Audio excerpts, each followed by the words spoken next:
Iran is retaliating to Israeli and American strikes where it hurts most: energy, and the world is already feeling it at the pump. Tehran has disrupted shipping through the Strait of Hormuz. It's a narrow waterway through which a fifth of all global oil flows. It's also launched a series of counterstrikes across the Gulf targeting oil and gas facilities. Any further disruption to that flow would cripple the world's largest importing economies right the way from East Asia to Europe. Oil and gas prices are climbing, and that means higher fuel costs for cars, power plants, and industry, rippling through the global economy. So what happens if this conflict is a prolonged one? And what are the risks for the Gulf, the wider Middle East, and the rest of the world? Victoria Gatenby reports. The conflict between Iran, Israel, and the United States is striking at the heart of global energy production. Saudi Arabia's largest domestic oil refinery at Ras Tanura has been shut down following drone strikes. In Qatar, Iranian drones hit the Ras Laffan complex and Mesaid industrial zone, disrupting liquefied natural gas production. Explosions were reported on Iran's Haag Island, which handles around 90% of the country's crude exports, and companies in Iraqi Kurdistan and at Israel's Leviathan gas field have also suspended output. At the center of the crisis is the Strait of Hormuz, a narrow but vital waterway linking the Gulf to global markets. Around 20% of the world's oil and liquefied natural gas passes through it, much of it destined for Asia, including China, India, Japan, and South Korea. Iranian officials say the strait is now closed. Our heroes in the Islamic Revolutionary Guard Corps, Navy, and the Army will set fire to any ships that try to pass through the strait. We'll also target their oil pipelines in the region, and we will not allow oil exports from this region until we put pressure on the enemy. In response, President Donald Trump said the U.S. Navy could begin escorting vessels through the strait. But Iran's threat is already sending shockwaves through shipping and insurance markets. Some insurers are sharply increasing premiums or cancelling coverage altogether for vessels attempting the journey. In Washington, the Trump administration says it has a plan to respond. This terroristic regime, led by radical clerics, has the ability, potentially, to shut off 20% of global energy. That's the kind of leverage they have because of their Navy. We're going to destroy their Navy. China, meanwhile, has urged restraint. It buys more than 80% of Iran's shipped oil. Energy security is very important to the world economy, and all parties have a responsibility to ensure the stable and smooth flow of energy supply. China urges all parties to immediately cease military operations. OPEC Plus has agreed to raise output quotas next month by just over 200,000 barrels a day. Analysts warn that sustained disruption could drive up fuel costs worldwide, adding to inflationary pressures and raising fears of a broader economic slowdown. For consumers, that could mean higher prices at the pump.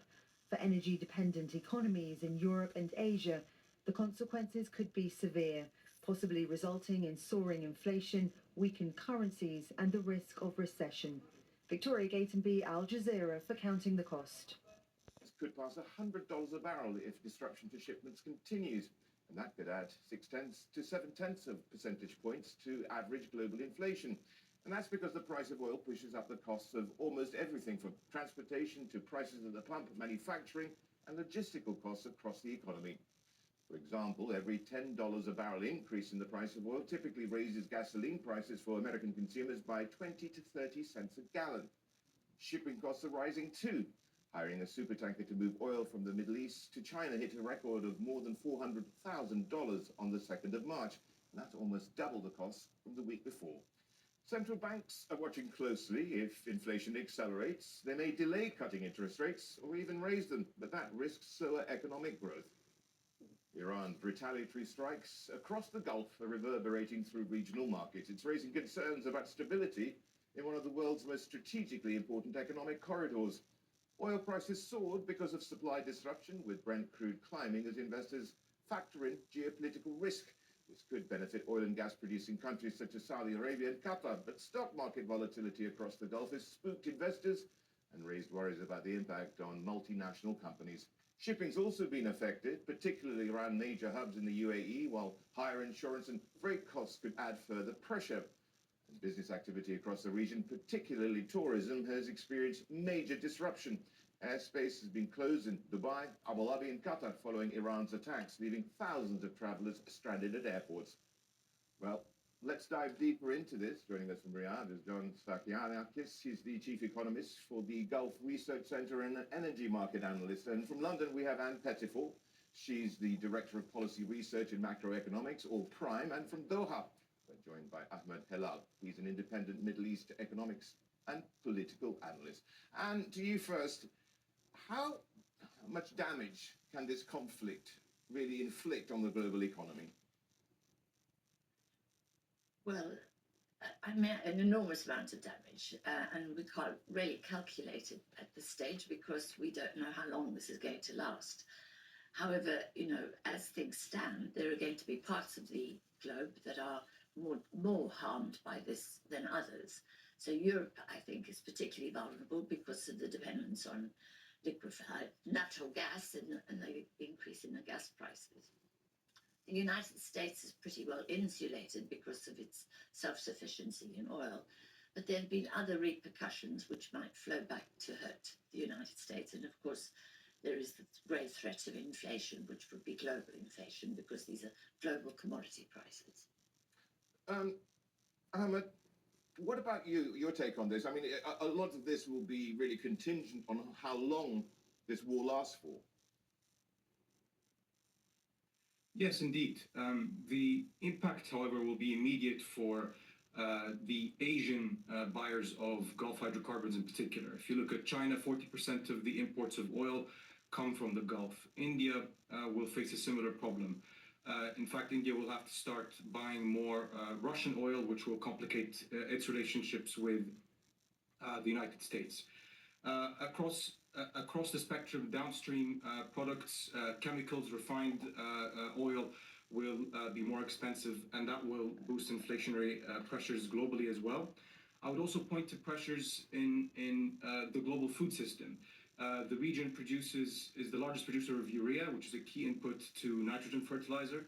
That will boost the cost of production for grains and other staple foods globally. Not to mention that the shipping of urea itself will be disrupted by the virtual closure of the Strait of Hormuz. John, I mean, how high could prices go for oil, let's say, a barrel of crude?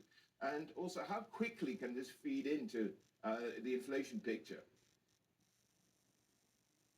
Yeah, I believe that we have seen a spike that will not linger for long, and even if the news is not very auspicious, still we're not close to what we've seen during the outburst of the Ukraine-Russia war, when oil prices spiked quite extensively.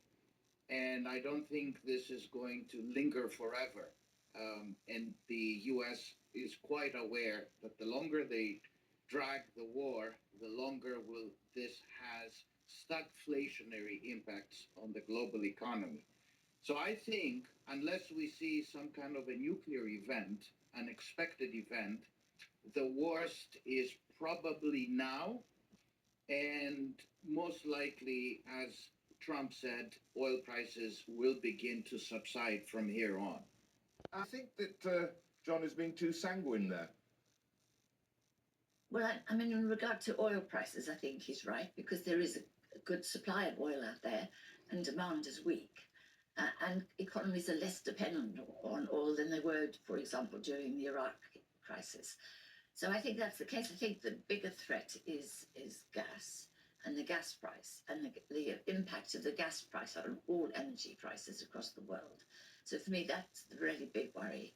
But I agree also that actually what we're going to see is the geopolitical shifts here where countries like China and India that have been dependent on Iran are going to have to turn to Russia. So Russia is going to be a major beneficiary of this crisis if prices, even with the current increase in prices, she's going to benefit from that. But if they go higher, she'd do very well.